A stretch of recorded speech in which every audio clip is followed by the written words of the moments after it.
Assalamualaikum warahmatullahi wabarakatuh. Perkenalkan, nama saya Selva Arisko, BP 191071-2004 dari kelas Sejarah Indonesia 1900 sampai 1945. Baiklah, pertama-tama kita akan membahas beberapa tokoh yang menonjol di dalam novel ini. Yang pertama yaitu tokoh utama pria yang bernama Syamsul Bahri, yang merupakan anak dari seorang bangsawan di Minangkabau, yaitu ayahnya bernama Sultan Mahmud. Sultan Mahmud ini bergelar penghulu, yang merupakan salah satu orang pemuka adat atau orang yang paling dihormati dalam masyarakat.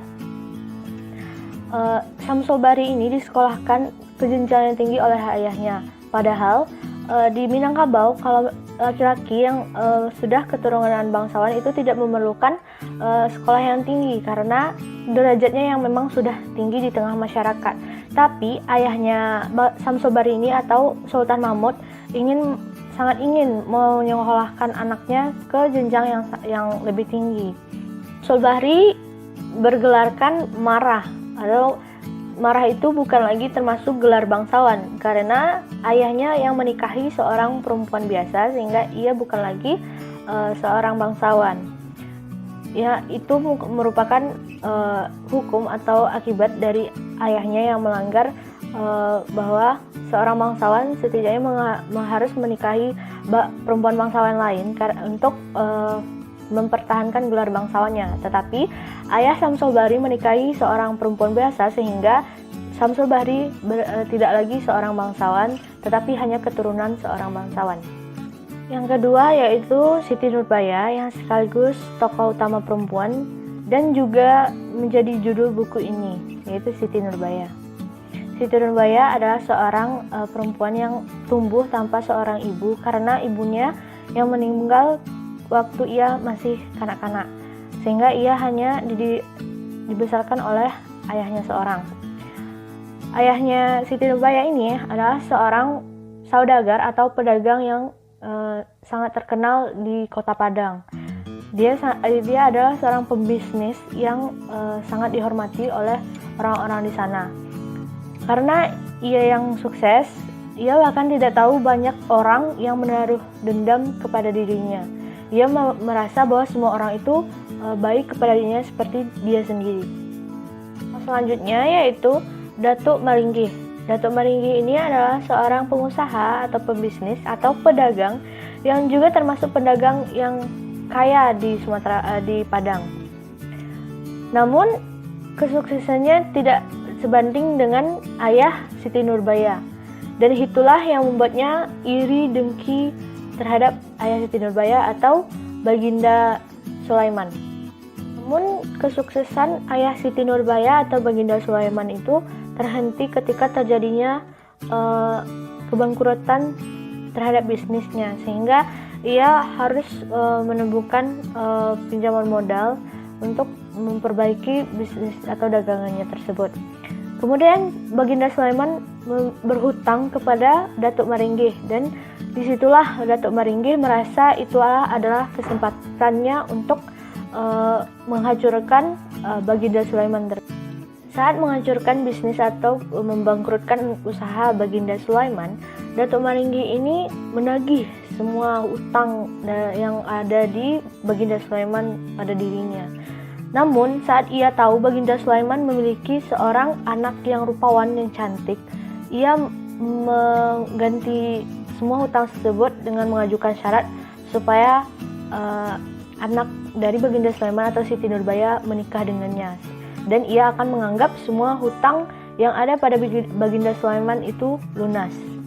Melihat ayahnya yang sedang kesusahan, Siti Nurbaya pun berinisiatif untuk membantu ayahnya dan dengan terpaksa menikah dengan Datuk Maringgi. Sehingga hal tersebut ia memutuskan pertunangannya dengan Syamsul Bahri melalui sebuah surat. Nurbaya merasa sangat sedih, begitupun dengan Baginda Sulaiman karena melihat anaknya yang setuju untuk berkawin dengan seorang pria tua yang sudah berumur, yaitu Datuk Maringgi. Namun Siti Nurbaya rela melakukan itu untuk melindungi ayahnya dari Datuk Maringgi ini. Namun karena hal tersebut, Syamsul Bahri merasa sangat sedih dan patah hati terhadap Siti Nurbaya. Dan begitupun dengan Siti Nurbaya, dia melakukan itu secara terpaksa, namun ia melakukan itu demi kepentingan ayahnya. Dalam novel ini, penulis atau Marah Rusli menceritakan atau menggambarkan bagaimana penokohan antara Siti Nurbaya dan Syamsul Bahri ini melewati lika-liku kehidupan masyarakat Padang pada masa itu, dan bagaimana adat istiadat mereka yang memisahkan keduanya. Dan sebenarnya ada 5 tokoh yang sangat menonjol dalam novel ini. Yang pertama yaitu Siti Nurbaya, yang kedua adalah Syamsul Bahri, yang ketiga yaitu ayah Siti Nurbaya atau Baginda Sulaiman, yang keempat yaitu Datuk Maringgih yang berbuat demikian, dan yang terakhir yaitu ayah dari Syamsul Bahri yaitu Sultan Mahmud. Novel karya Marah Rusli yang berjudul Siti Nurbaya atau Kasih Tak Sampai ini sangat bertolak belakang dengan persepsi masyarakat Padang tentang Siti Nurbaya itu tersendiri. Siti Nurbaya yang dianggap oleh masyarakat Padang itu menikah karena dipaksa, tetapi di dalam buku ini Marah Rusli menjelaskan bagaimana tentang Siti Nurbaya tidak menikah secara dipaksa, tapi karena terpaksa membantu ayahnya yang sedang berada di ambang kebangkrutan bisnisnya.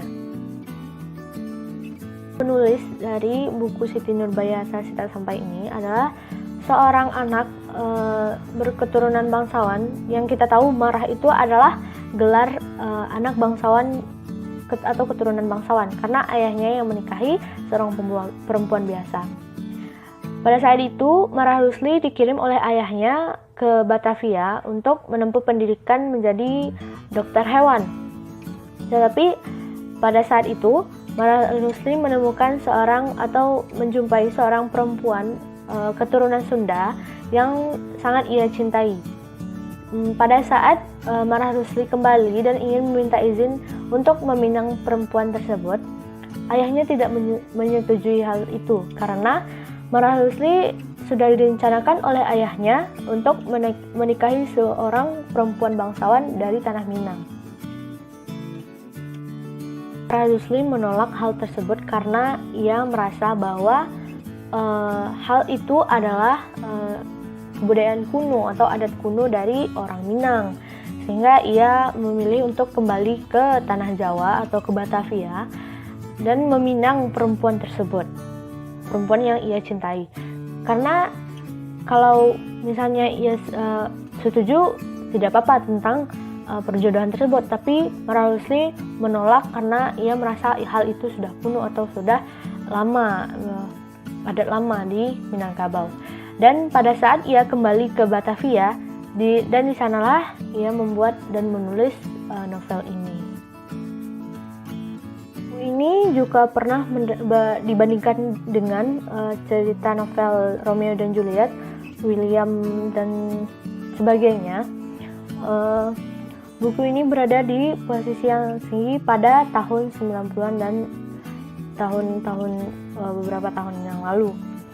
Dan juga novel ini sangatlah bagus bagi peminat yang menyukai novel sejarah kuno atau novel masyarakat kuno, karena berisikan syair-syair, pantun-pantun yang sangat bagus untuk dibaca. Pada tahun 2009, novel karya Marah Rusli ini juga dijadikan oleh pemerintah salah satu novel editasi nasional, yaitu novel yang menceritakan bagaimana kebudayaan asli Indonesia pada zaman dahulu.